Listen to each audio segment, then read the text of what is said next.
అప్పుల బాధలు వెంటాడుతున్నాయా? అయితే 6 JVR వారి జాతిరత్నాలు ధరించండి. రైట్, బ్రేకింగ్ న్యూస్ వస్తున్నాం. మనం టీవీ స్క్రీన్ పై డబ్బు బంగారం కోసం వరుస హత్యలకు పాల్పడుతున్న లేడీ కిల్లర్ను పోలీసులు అరెస్ట్ చేశారు. ఆదివారం సిద్దిపేట పోలీస్ కమిషనర్ కార్యాలయంలో ఏసీపీ రవీందర్ రెడ్డితో కలిసి సిపి రష్మి పెరుమాళ్ కేసు వివరాలను వెల్లడించారు. దుబ్బాక మండలం రామక్కపేట గ్రామ శివారు రోడ్డు పక్కన ఈ నెల 8న పాక్షికంగా కాలిపోయిన ఒక గుర్తిలేని మహిళ మృతదేహం లభ్యమైంది. సో మృతురాలు భూంపల్లిలోని డబుల్ బెడ్రూమ్ కాలనీలో నివాసం ఉండే అతికం విజయగా పోలీసులు గుర్తించారు. అయితే విచారణలో భాగంగా సీసీ కెమెరాల ద్వారా భూంపల్లి గ్రామానికి చెందిన చాకలి రజిత, ఆమె కుమారుడిని నిందితులుగా గుర్తించారు. వీరు స్థానికంగా కిరాణం దుకాణం అండ్ టీ స్టాల్ నిర్వహిస్తున్నారు. రజిత భర్త అనారోగ్యంతో బెడ్పై ఉంటున్నాడు. రజిత తన మైనర్ కుమారుడితో కలిసి ఒంటరి మహిళలను హత్య చేసి బంగారు ఆభరణాలు దొంగిలించి వాటిని విక్రయించి డబ్బు సంపాదించాలని నిర్ణయం తీసుకుంది. అందులో భాగంగానే వీరి ఇంటికి దగ్గరలో ఒంటరిగా ఉంటున్న అతికం విజయ ఈ నెల 8న కిరాణం షాప్నకు రాగా ముందస్తు ప్రణాళిక ప్రకారం లోపలికి పిలిచి ఆమెను హత్య చేసి బంగారు ఆభరణాలు తీసుకున్నారు. అండ్ అదే రోజు రాత్రి మృతదేహాన్ని ఎక్సెల్ వాహనంపై రామక్కపేట శివారులో పెట్రోల్ పోసి కాల్ చేశారు. అండ్ ఈ ఏడాది మే 28న వీరింటి దగ్గరలో నివాసం ఉండే కుంట రేఖ కూడా కిరాణా షాప్కి రాగా ఆమెను కూడా హత్య చేసి అచ్చుమాయిల్పల్లి గ్రామ శివారులో కాల్ చేశారు. అండ్ 2025 జూన్లో భూంపల్లి గ్రామానికి చెందిన అన్నపూర్ణ ఉదయం వాకింగ్ చేస్తుండగా ఆమెపై దాడి చేసి 5 తులాల బంగారం అండ్ పుస్తల తాడును చోరీ చేశారు. అండ్ మరో 4 మహిళలను కూడా హత్య చేసి వాళ్ళ నుంచి బంగారం చోరీ చేయాలనే ప్రణాళిక రూపొందించినట్లు పోలీసుల విచారణలో వెల్లడైంది.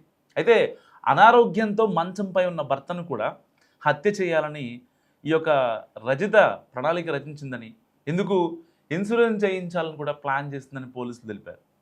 సో ఇప్పటికే రజితను అదుపులో తీసుకొని ఆమె నుంచి ఆల్మోస్ట్ 10 లక్షల రూపాయల విలువైన బంగారు, వెండి ఆభరణాలు అండ్ నగదు, వాహనం, ఒక టీవీఎస్ ఎక్సెల్ కావచ్చు, 2 సెల్ ఫోన్లు స్వాధీనం చేస్తున్నారు. మహిళలను హత్య చేయడానికి కుమారుడిని అన్ని విధాలుగా సిద్ధం చేసింది. వాళ్ళ ఇంట్లోనే జిమ్ ఏర్పాటు చేయించి కొడుకుతో రోజు ఆ జిమ్ చేయిస్తోంది, బలంగా ఉండాలి, దృఢంగా ఉండాలని. అండ్ దుకాణంలో వాళ్ళ ఏదైతే కిరాణా షాప్ ఉందో పలు రకాల వ్యాయామ పరికరాలను కూడా పోలీసులు గుర్తించారు. అండ్ బయటికి వెళ్లకుండా, వాళ్ళ ఊరు దాటి బయటికి వెళ్లకుండా వాళ్ళ ఇంట్లోనే జిమ్ చేసి దేహదారుఢ్యం గట్టిగా ఉంటే, సో ఎదుటిగా ఎవరన్నా వచ్చినా కొట్టేలాగా అండ్ వాళ్ళు ఒకవేళ కొట్టినా సరే తట్టుకునేలాగా ఆ కొడుకుని, మైనర్ కొడుకుని ఒక సీరియల్ కిల్లర్ లాగా చేసింది తల్లి రజిత. వాళ్ళ హస్బెండ్ని కూడా వాళ్ళ కన్న కొడుకుతో మాట్లాడి నాన్న పేరు మీద ఒక ఇన్సూరెన్స్ చేయిస్తే మనకి నాన్న చనిపోయిన తర్వాత ₹1,00,00,000 వస్తాయంటూ కూడా రజిత చెప్పడం జరిగింది.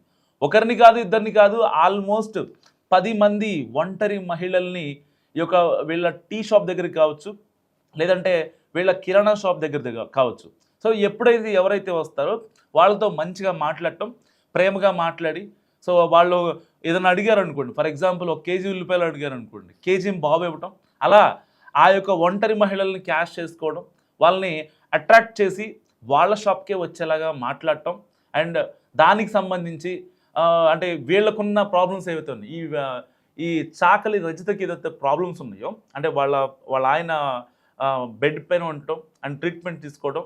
సో ఒక ఒంటరి మహిళగా ఎంతో నేను నా ఫ్యామిలీ కోసం ఆరాటపడుతున్నాను, ఇంత ఇబ్బందులు పడుతున్నాను, ఒక కొడుకుని పెట్టుకొని వాడిని చదివించుకోలేకపోతున్నా అని చెప్పి వాళ్ళకి, ఒంటరి మహిళకి దగ్గర అవ్వడం. నిజంగా ఒక ఒంటరి మహిళకి ఇంకొక ఒంటరి మహిళ చెప్పే ప్రాబ్లమ్స్ ఏవైతే ఉంటాయో పాపం అనిపించింది వినగానే. సో ఆల్మోస్ట్ ఇదే స్ట్రాటజీని ఈవిడ అవలంబించి ఆల్మోస్ట్ దాదాపుగా ఒక 10 మంది ఒంటరి మహిళల్ని, అంటే వాళ్ళని చంపేసి ఫస్ట్ వాళ్ళ పీకలు కోయడం అండ్ దాని తర్వాత ఆ డెడ్ బాడీ ఇంట్లోనే ఉంచడం, మొత్తం ఆ రక్తం మొత్తం కడిగేయటం, ఎవరికి అనుమానం రాకుండా. అండ్ దగ్గరలో వీళ్ళకి ప్లస్ పాయింట్ ఏంటంటే ఆ సీసీటీవీ ఫుటేజ్లు కూడా అక్కడ అంటే దగ్గరలో ఎక్కడ కూడా లేవన్నమాట. ఆ సీసీ క్యామ్ లేకపోవడం వీళ్ళకి మరింత ప్లస్ అయింది.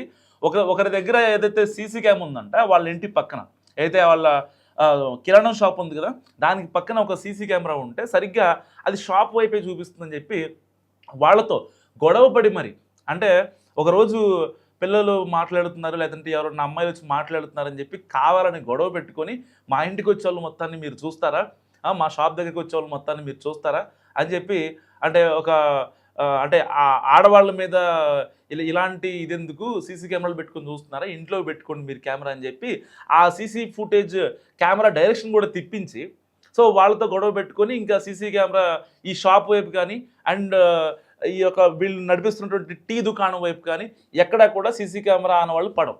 సో దాని తర్వాత ఏం చేశారు వీళ్ళు, ఈ రజిత వాళ్ళు ఎట్టి పరిస్థితుల్లో వాళ్ళ దగ్గరికి వచ్చే ఒంటరి మహిళలు ఎవరైతే కొంచెం బంగారం ఎక్కువ ఉంటుందో, అంటే వీళ్ళ ఒంటి మీద ఎంత ఉందంటే సో ఇంట్లో ఇంకెంత ఉంటుందో అని ఆనవాళ్ళు వేసుకొని దాని ద్వారా వాళ్ళని మాటలో పెట్టడం అండ్ దాని త్రూగా వాళ్ళని చంపేసి అండ్ రాత్రిపూట పొద్దున్నే లెక్కతో వచ్చారనుకోండి, మధ్యాహ్నం వచ్చారనుకోండి, వాళ్ళని చంపేయడం, పేక్ కోయడం, లేకపోతే ఊపిరాడకుండా చేయడం, ఎలాగోలా సరే వాళ్ళని చంపేసి అండ్ దాని తర్వాత రాత్రిపూట ఇద్దరు కలిసి ఒక గోని బత్తాలో ఒక ఇవి ఉంటాయి కదా మనం వడ్లు పోస్తారు కదా, ఆ గోని బత్తాలు లాంటి సంచుల్లో వీళ్ళందరినీ ప్యాక్ చేసేసి అండ్ వాళ్ళని ఊరు బయటికి తీసుకెళ్ళి అంటే ఎవరు తెలియనట్టుగా వెళ్ళిపోయి ఎవరు లేని టైంలో వాళ్ళని ఆ గోని బత్తాలు వేసుకొని ఊరు బయటికి వెళ్ళి వీళ్ళని కాల్చేస్తారు. ఇలా ఆల్మోస్ట్ ఒక 10 మంది మహిళల్ని, ఒంటరి మహిళల్ని వాళ్ళు కిడ్నాప్ చేయడం కావచ్చు, లేదంటే చంపేసి కాల్ చేయడం కావచ్చు, ఇలాంటి చేస్తున్నారు. సో మరి వీళ్ళు ఇంత దారుణానికి తెగబడుతున్నారు. ఆల్మోస్ట్ ఒక 3-4 ఇయర్స్ నుంచి వీళ్ళ బిజినెస్సే ఇది. సో పేరుకే ఇటు కిరాణం షాప్ కావచ్చు, ఇటు టీ షాప్ కావచ్చు. కానీ మరి వీళ్ళ బండారం ఎలా బయటపడిందంటే సరిగ్గా ఊరు బయట రీసెంట్గా ఒక విజయ అనే అమ్మాయిని వీళ్ళు అత్యంత దారుణంగా చంపేసి ఊరు బయట కాల్ చేస్తున్నారు. కాల్ చేస్తుంటే మఫ్టీలో ఉన్న పోలీసులు ఏం చేశారంటే ఏంటా కాలుతుందని చెప్పి అక్కడ దగ్గరికి వెళ్ళారు. దగ్గరికి వెళ్తే ఒక మనిషి బాడీ అని చెప్పి కన్ఫర్మ్ చేస్తున్నారు.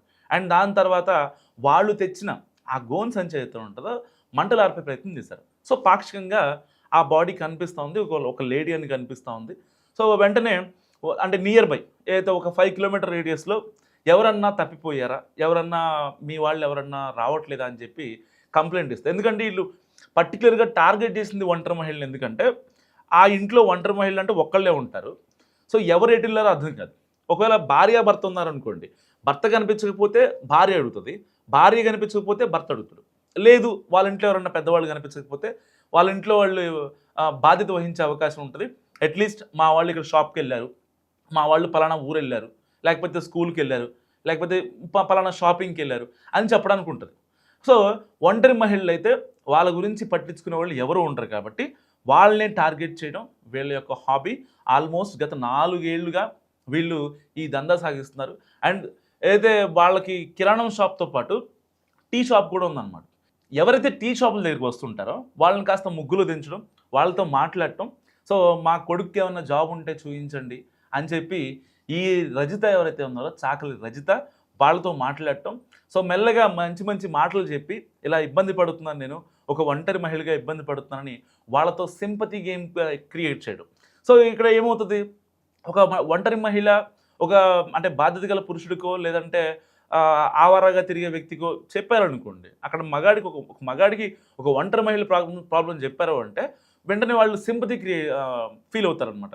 అయ్యో పాపం కదా, పాపం వాళ్ళ భర్త ఏమో ఇంట్లో బెడ్ పైన పడుకొని ఉన్నాడు, హాస్పిటల్ ఖర్చులు భరించలేక ఇంట్లోనే వాళ్ళు ట్రీట్మెంట్ తీసుకుంటున్నారు. ఇలాంటి నేపథ్యంలో ఈ అమ్మాయి ఇంత కష్టపడుతుందా, ఒక పక్క పిల్లోడు వాడిని చదివించుకోలేకపోతుంది, ఇక్కడ ఒక కిరాణం షాపు అండ్ టీ షాప్ పెట్టుకొని నిజంగా ఎంతో కష్టపడుతుందనే సింపతి వాళ్ళల్లో క్రియేట్ చేసి ఎక్కడా కూడా తనకి అనుమానం రాకుండా, ఒకవేళ వాళ్ళ ఇంట్లో వాళ్ళే రేపొద్దున వీళ్ళు వేసిన పనికి వాళ్ళ కలిసి చనిపోయినా లేదంటే ఇంకేదన్నా జరిగినా సరే, సో లేదు వాళ్ళు ఆ అమ్మాయి మంచిది, రజిత మంచిది అనే ఒక ఒపీనియన్ కోసం వీళ్ళు చాలా గట్టిగా ప్లాన్ చేశారు. కిరాణం షాప్ దగ్గరికి వచ్చే మహిళలే టార్గెట్, సో వీళ్ళని చంపేస్తారు. అండ్ టీ షాప్ దగ్గరికి ఎవరైతే వస్తారో వాళ్ళకి సింపతి క్రియేట్ చేస్తారు. ఇక్కడికి వచ్చే ఒంటరి మహిళలకి వాళ్ళ దగ్గర బంగారాన్ని చూసి వాళ్ళని బుట్టలో వేసుకోవడం. టార్గెట్ ఒక కాసు ఉండాలి. ఒక మహిళ వచ్చిందంటే ఆవిడ మెడలో తాడు కావచ్చు, లేకపోతే చేతి ఉంగరాలు కావచ్చు, ఇవన్నీ కనీసం ఒక 10 గ్రామ్స్ ఉంటే వీళ్ళు ఆ మహిళలకి మాటలు చెప్తారంట. లేదంటే కనీసం ఒక నార్మల్ తాడు పెట్టుకొని లేదంటే ఒక చిన్న ఉంగరం పెట్టుకొని ఉన్నారనుకోండి, ఇక అసలు వీళ్ళు మాట్లాడరంట. ఎప్పుడైతే వాళ్ళకు కొంచెం బంగారం ఉంటుంది, పర్లేదు, వీళ్ళ ఇంటి వెనకాల ఒక 2 ఎకరాల భూమి ఉంటుంది, వీళ్ళ ఒంటి మీద ఒక కాసు బంగారం ఉంటుంది, బీరువాలో ఒక 2-3 కాసులు బంగారం ఉంటుంది అని అనుకుంటే అప్పుడు మాత్రమే వీళ్ళు వాళ్ళతో మాట్లాడి ఫర్దర్గా ప్రాసెస్ సెట్ చేస్తారు. అండ్ దాని తర్వాత వీళ్ళ అబ్బాయి వాళ్ళ ఇంటికి వెళ్ళడం, ఏదైతే వీళ్ళ మైనర్ బాలుడు ఉన్నాడు కదా, సో ఆ సింపతితో వాళ్ళ ఇంటికి వెళ్ళి అసలు ఏం చేస్తున్నారు మీరు, మీ ఫ్యామిలీ పరిస్థితి ఏంటి అని చెప్పి అంతా కనుక్కొని అండ్ అండ్ దాని తర్వాత ఎప్పుడైతే ఈ అబ్బాయి వెళ్ళి వాళ్ళ ఇంటికి వెళ్ళి ఆ ఒంటరి మహిళ లేకపోతే ఎవరుంటే ఉంటారో ఆ యువత ఇంటికి వెళ్ళిన తర్వాత మొత్తం రెక్కి నిర్వహించేసిన తర్వాత ఈ రజితను వాళ్ళ మహేందర్ కుమార్ ఏం చేస్తారంటే మళ్ళీ ఒక్కసారి ప్లాన్గా చూసుకుంటారు. అంటే వాళ్ళ ఇంటికి భోజనానికి వెళ్తారంట. భోజనానికి వెళ్ళిన తర్వాత ఇక మొత్తం చూసుకుంటారు వాళ్ళు, అంటే ఆల్మోస్ట్ ఒక ఫ్యామిలీ మెంబర్లా కలిసిపోతారు వాళ్ళు. కలిసిపోయిన తర్వాత లేదు ఇక వీళ్ళని హత్య చేయొచ్చు, వీళ్ళని అంతమొందించవచ్చు అనే ప్లాన్ వేసుకున్న తర్వాత వస్తారు. సో ఎప్పుడైతే మళ్ళీ వాళ్ళు ప్రశాంతంగా, అంటే ఎలాంటి ఇబ్బంది లేకుండా, ఎలాంటి అనుమానం లేకుండా షాప్ దగ్గరికి వస్తారో, కిరాణా షాప్ దగ్గరికి, వాళ్ళు తీసుకున్న వస్తువులు లోపల రండి అని చెప్పి కాసేపు కూర్చోబెట్టి వెంటనే అక్కడే పేక్ కోసేసి పంపించేస్తారంట. సో ఏదేమైనప్పటికీ అంటే సొంత భర్తని, కన్న కొడుకుతో సొంత భర్తనే అంతమొందించాలనుకుందంటే నిజంగా ఎన్ని హత్యలు చేసి ఉంటుంది. ఆ అమ్మాయి యొక్క చాట్స్ కావచ్చు, ఎవరికైతే ఎరేసిందో కొంతమంది అంకుల్స్ కావచ్చు, వాళ్ళందరూ లిస్ట్ ఇప్పుడు పోలీసులు తీస్తున్న పరిస్థితి. సో ఏదైనప్పటికీ మీకు మీ ఏరియాలో ఎవరైనా కొంచెం అనుమానాస్పదంగా కావచ్చు, లేదంటే ఇలాంటి సింపతి గేమ్లు ఆడేవాళ్ళు కావచ్చు, సో ఎవరైనా సరే కొంచెం జాగ్రత్తగా ఉండండి. మరి ఈ సీరియల్ కిల్లర్స్ గురించి మీరేమనుకుంటున్నారో మస్ట్ కామెంట్ చేయండి.